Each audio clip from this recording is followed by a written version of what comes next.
Back to live show. Swiss challenge విధానంపై ప్రభుత్వం వెనక్కి తగ్గిందా, పాత నోటిఫికేషన్ ఉపసంహరించుకున్నట్టు చెప్పడం, కొత్త నోటిఫికేషన్ జారీ చేస్తా ఉంది. అయితే మళ్ళీ దీని మీద ఏమన్నా అభ్యంతరాలు ఉంటే కోర్టుకు రావచ్చు. శైలజనాథ్ గారు ఎట్లా చూస్తున్నారు? నేను ప్రభుత్వం యొక్క డొల్లతనం బయటపడింది అనుకుంటా ఉన్నాను.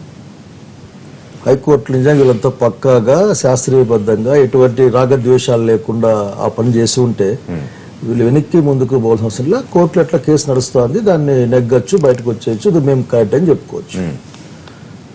బట్ ఇక్కడ స్విస్ ఛాలెంజ్ పద్ధతిలో వాళ్ళు అనుసరించిన తీరు కానీ అంతేగాని ఒకరికి ఎవరికో మేలు చేసేందుకోసం ఉపయోగించబడింది, ఉద్దేశించబడింది అనే ఒక అనుమానం సర్వత్రా వ్యక్తమయ్యి కోర్టు కూడా వ్యక్తం చేసింది. నేను చేసిందే కాదు, ఆల్రెడీ సింగిల్ జడ్జిమెంట్ ఆల్రెడీ వచ్చి ఉంది కాబట్టి.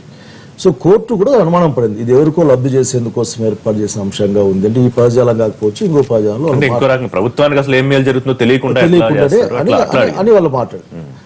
సో ముందుకు పోతే కేసు వల్ల డివిజనల్ బెంచ్ ఓడిపోతే తను అనుకున్న అసలు విషయానికి అడ్డం వస్తుంది కాబట్టి, అయితే స్విస్ ఛాలెంజ్ పద్ధతి మీద సింగపూర్ కంపెనీలకి కట్టబెట్టంటే దినకర కోపం వస్తుంది, కానీ మొత్తం మీద వాళ్ళకి ఇచ్చేసి నడిపిస్తామన్న వ్యవహారానికి కష్టం వస్తుంది కాబట్టి తిరిగి మేము నోటిఫికేషన్ ఇస్తామని సరెండర్ అయిపోయి కోర్టు ముందు తప్పించుకొని వచ్చేసి. ఎట్లా అంటే మామూలుగా ఏదైనా అడవిలో జంతువు ఒకటి వస్తే వేటగాళ్ళు నిలబడతారు. మధ్యలో ఒక ఆర్డినెన్స్ వచ్చింది, ఏపీడీ దానికి సంబంధించి 2010 చట్టానికి సవరణ చేసి ఒక ఆర్డినెన్స్ ఇచ్చారు కోర్టు కేసు విచారణ ఉండగానే. అవును, చెప్పేందంటే మొత్తం మీద ఇవన్నీ కూడా ఒక తప్పు ఇంకో తప్పుకి వెళ్ళి కూరుకుపోతాం ఇంట్లో డొల్ల అనే ఒక దాంట్లో విషయం లేదు.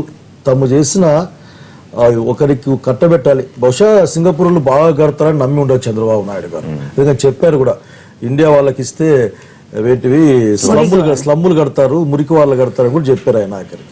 సో ఏదేమంటే ఈ రోజున చంద్రబాబు నాయుడు గారు టెక్నికల్ గా వెనక్కి తగ్గి తప్పించుకునే ప్రయత్నం కాకుండా మరి చంద్రబాబు ప్రభుత్వంగా చంద్రబాబు నాయుడు గారు కానీ ఒక్క మాట తగ్గింది కాబట్టి ఓపెన్ టెండర్లకు వెళ్ళండి.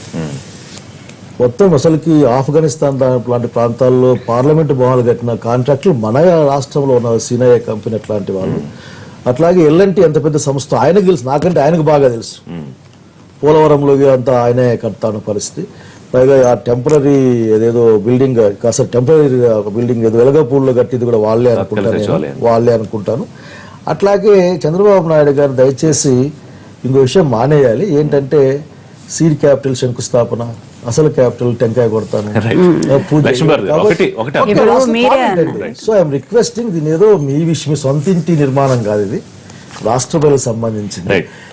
కేంద్ర ప్రభుత్వం యొక్క చట్టంలో పెట్టిన వెసులుబాటును ఉపయోగించుకొని అందరికీ అనువైన ఒక ప్రజా రాజధాని.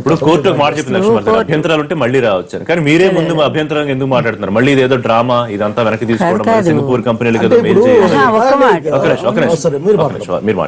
మళ్ళీ మీకు ఇస్తాను. కోర్టు మొదటి నుంచి కూడా సింగిల్ బెంచి మొదటి నుంచి చెప్తానే ఉంది, ప్రభుత్వాన్ని సిఆర్డీఏని రెండింటినీ కూడా తప్పుపడుతూనే ఉంది. పారదర్శకంగా లేదు, ఆదాయ వ్యవహారాల అటువంటి అంశం మీద ఓపెన్ గా లేదు. ఇది చాలా పొరపాటు. ఎందుకంటే ఎక్కడి నుంచి స్టార్ట్ కావాలి మీకు తెలిసి, ఇప్పుడే చెప్పారు ఏపీఐడిఏ.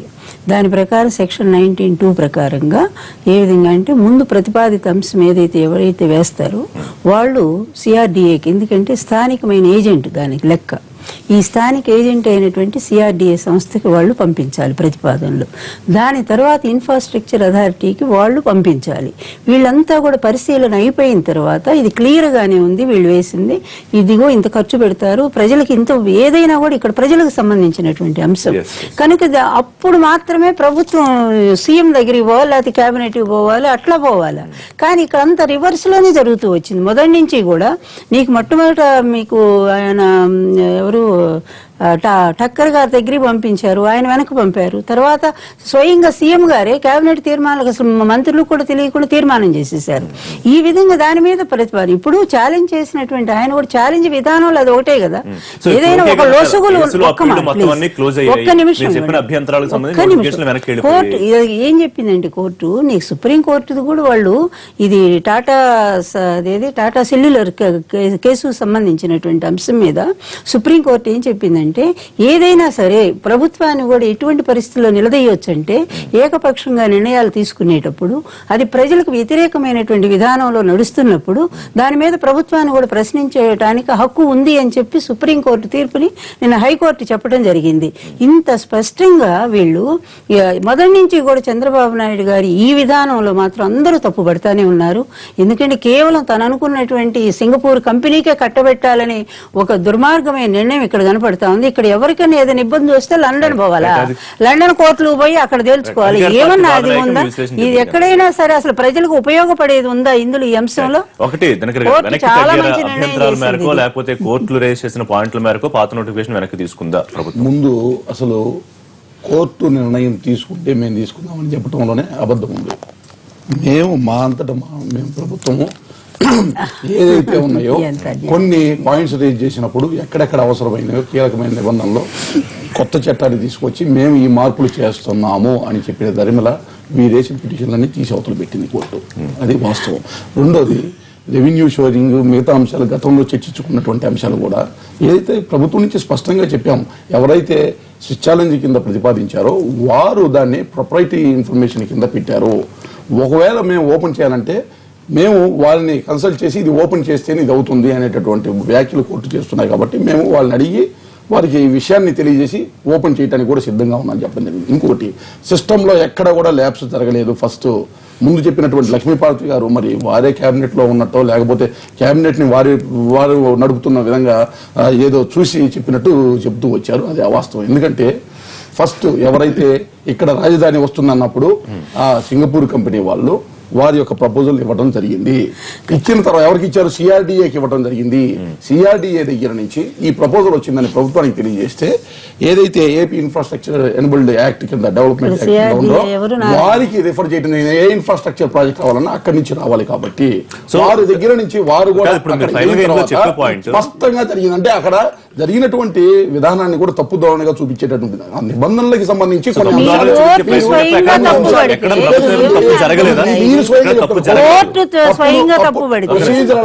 ప్రొసీజరల్ గా ఎక్కడ జరగలేదు. అందులో ఉన్న అంశాలకి సంబంధించి ఒక విషయం గుర్తు చేస్తా, గతంలో కోర్టే అసలు ఈ విధానం ద్వారా ఏమి మేలు జరుగుతోందో కూడా తెలియని సీల్డ్ కవర్ వ్యవహారం ఉపయోగం ఏముంది? ప్రభుత్వమే అసలు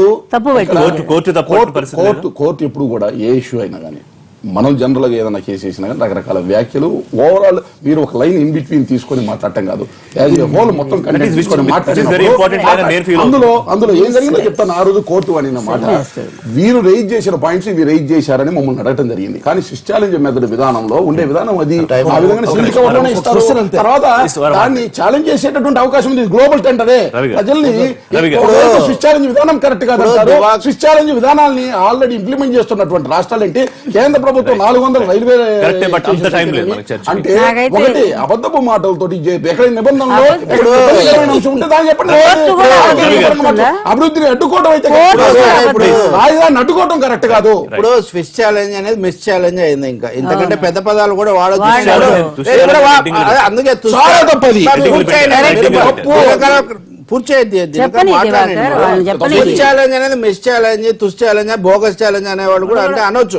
కానీ ఇక్కడ ప్రభుత్వం ఏమీ లేదా, స్పష్టత ప్రభుత్వానికి ఉంటే ఇన్నిసార్లు ఎందుకు మలగుల్లాలు పడింది కోర్టులో? ఇంత జరిగా కూడా మేము దీన్ని సవరించుకుంటామని మీరు చెప్పి తీసుకొచ్చారంటేనే అందులో లోపాలు ఉన్నాయనేది. మీరు రాజధానికి సంబంధించినది, తెలుగుదేశానికి దినగరకు సంబంధించింది కాదు. భవిష్యత్తు రాజధానికి ఇంత గందరగోళంగా ఇంత గజిబిజిగా ప్రభుత్వం న్యాయస్థానం ముందు 3 సార్లు పట్టుబడితే దానికి ఏమీ మా తప్పులేదు. ఒకటి ఎనేబులింగ్ యాక్ట్ చవరించారు, రెండవది అసలు ఛాలెంజ్ ఎక్కడ ఉంది, వాళ్ళకి ఎంత ఇస్తున్నారో అందుకనే అదే లోపభూయిష్టంగా దాన్ని తయారు చేశారు. దాంట్లో చాలా విషయాల మీద స్పష్టత లేదు. న్యాయస్థానం అడిగినప్పుడు 2-3 సార్లు వీళ్ళు సమయం తీసుకొని వెనక్కి వచ్చారు. చివరికి ఇప్పుడు మొత్తంగా వెనక్కు తగ్గారు. ఈ వ్యవధిని ఉపయోగించుకొని చట్టాన్ని ఆర్డినెన్స్ ద్వారా ఇప్పుడైనా బుద్ధి తెచ్చుకోమని చెప్తాము. చాలా స్పష్టంగా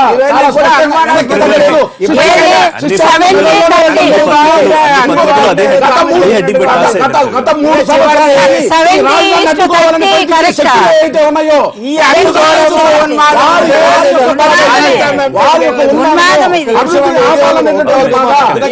అభివృద్ధిని ఆపాలి, రాజధాని రాకూడదు అనేటటువంటి వారు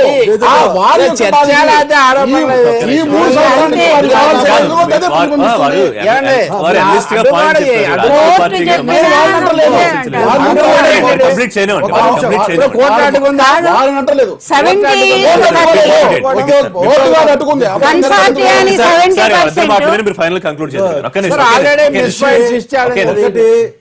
ఈ రోజున చంద్రబాబు నాయుడు అండ్ కో తన కాన్స్పిరసీ, తన కుట్ర బయటపడుతుంది అనే ఉద్దేశంతోనే తేలుగుట్టిన దొంగల్లాగా హైకోర్టు నుంచి వెనక్కి తీసుకున్నారు. అది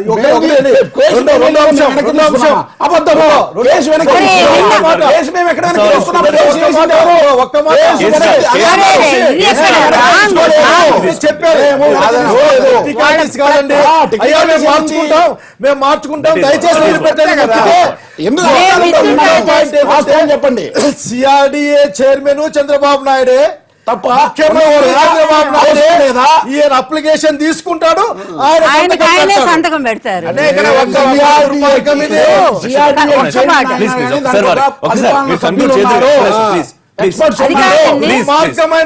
దుర్మార్గమైన కుట్ర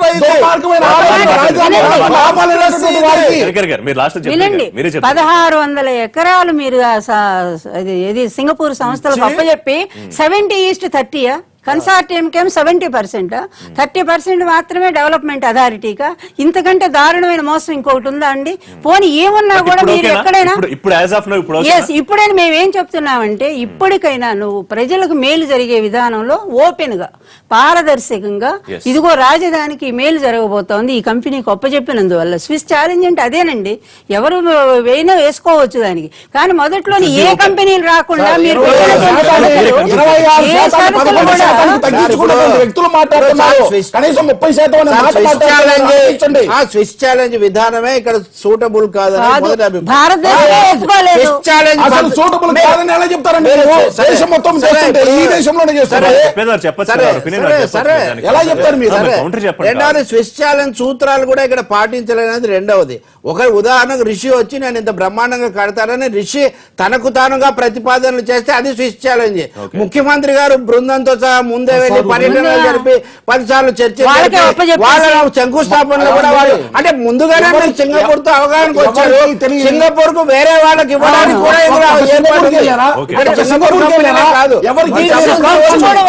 హైదరాబాద్ అనేది అంతర్జాతీయ స్థాయి తీసుకెళ్ళి అమరావతిని అంతర్జాతీయ స్థాయిలో ప్రతి ఒక్కరు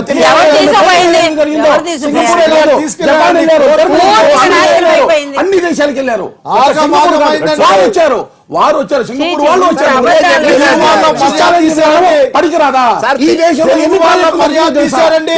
కేంద్ర ప్రభుత్వం 400 తమిళనాడు, మహారాష్ట్ర, ఛత్తీస్గఢ్, ఇప్పుడు లేటెస్ట్ గా తెలంగాణ కూడా స్విచ్ ఇబ్బంది లేకుండా ప్రభుత్వం వెనక్కి తగ్గలేదు కానీ సవరించుకుంది.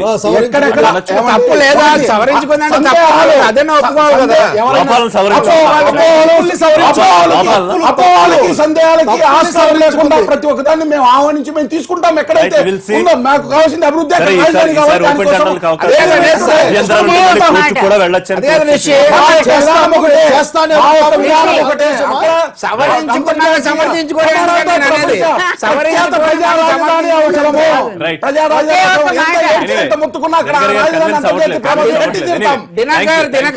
బాధపడాల్సినటువంటి అవసరం లేదు. ఛాలెంజ్ మెదడే పనికిరాదు రాష్ట్రాలు. ఇది వాళ్ళ live show. Thank you very much అండి. ఇది వాళ్ళ లైవ్ షో. రేపటి లైవ్ షోలో మళ్ళీ కలుద్దాం. Keep watching NTV.